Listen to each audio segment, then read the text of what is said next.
These are the catkins of Ulmus glutinosa, also known as Alder. They have like a nice purpley tinge to them.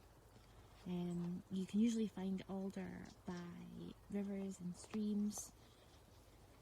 They love water, but it's growing quite happily here in the middle of a golf course.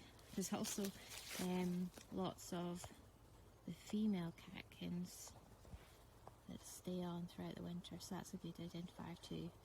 And their buds are like this dark purpley plum colour, and have a sort of elongated shape. Some sort of look a bit like a duck's bill.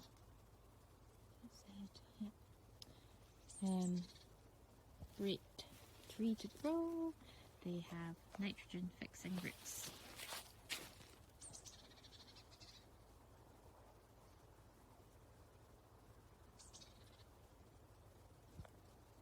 Here we have ash, or Fraxinus excelsior, and it's got these wonderful jet black almost buds that go in opposite sets all the way down the twig. Unfortunately, these have been hit with Clara or Clara fraxinea, which is ash dieback, so lots of the sort of younger specimens have been hit, and it's quite obvious to spot as the trees just dies back very quickly. But these seem quite healthy. And here's a much older ash. You can see the fantastic fissures on the bark. Almost sort of diamond crust shapes. Here we have some Sambucus nigra, or Alder. You can see the opposite buds there. Almost ready to burst, but haven't quite yet. The leaves are starting to come out already, so this new snow's going to give them a bit of a shock. And it's got lots of arching stems and suckers readily, unlike these sort of deep fissures on the bark. And if you scratch a bit as well and have a little sniff, it smells very strongly of elderberry.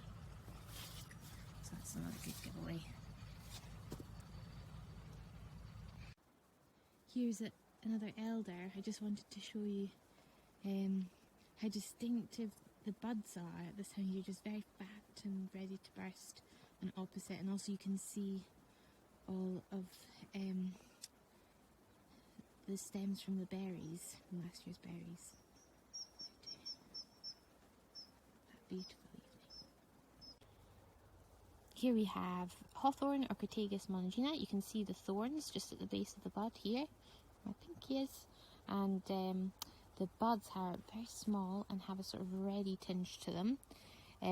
They're usually quite small in stature, mainly planted along hedgerows, as they're a fantastic source of food and shelter for birds and insects. They're also called the Mayflower because you'll see on the hillside and along hedgerows it's white with prolific blossom in May usually.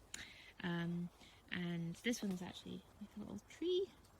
And I just found out recently that you can graft pear onto hawthorn, which is something I'll be trying in February.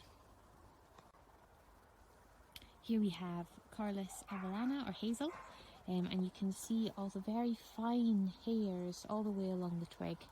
So they give it a lovely velvety texture, and we've got some big fat green catkins, and the buds here have they're green with a bit of a pinky purple tinge, and you can also identify the hazel just through looking at the growth habit. So they send off all these multi-stems. This one I think was coppiced for a little while because it's nice and open, and the main frame's nice and open, and it's got lots of all these younger branches coming up through the middle. So yeah, fantastic tree to grow for use if you're using to stake your veg patches and things, and building, and it was used as for making charcoal. Yeah, great for squirrels and the birds as well. Production.